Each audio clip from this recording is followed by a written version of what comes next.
मजलिस के रुकन असम्बली अहमद बलाला ने महबूब मेंशनगंज में जारी तरीक़ाती कामों का मायना किया। उनके हमरा मलकपेट एग्रीकल्चर मार्केट कमेटी के अलावा जेएसएमसी, वाटर वर्क्स और बरकी बोर्ड के अहदेदार भी थे। उन्होंने गंज में साफ सफाई का माहौल इंतजाम की हिदायत दी और कहा कि इस मार्केट का शुमार शहर की अहम तरीन मार्केटों में होता है। अंदर गंज की कमेटी और यहाँ के रेस्पेक्टिव एसोसिएशंस के साथ पूरा फिरे हैं ऑफिसर्स के साथ। यहाँ पर मेजर जो प्रॉब्लम्स है, एक तो सीवरेज लाइन का है और आपके रोड्स का है, स्ट्रीट लाइट का है और सबसे बड़ा गार्बेज का है।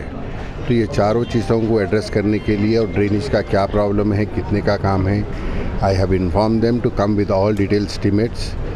तो उसके बाद हम रेस्पेक्टिव डिपार्टमेंट के साथ बैठकर मीटिंग करेंगे, कमेटी और एसोसिएशन और गवर्नमेंट के जो रिस्पॉन्सिबल एचडीएस जो है उन सब के साथ बैठकर मीटिंग करेंगे from where to get the fund and I will see that I will generate the funds and यहाँ के जो भी काम है वो कराने के लिए पूरी कोशिश कर गंज के अंदर जो प्रॉब्लम्स है उसको रिजॉल्व करेंगे। इससे हट के डिटेल्स आपको अंदर कमेटी में मैडम पूरा बोलेंगे, आपको आप बात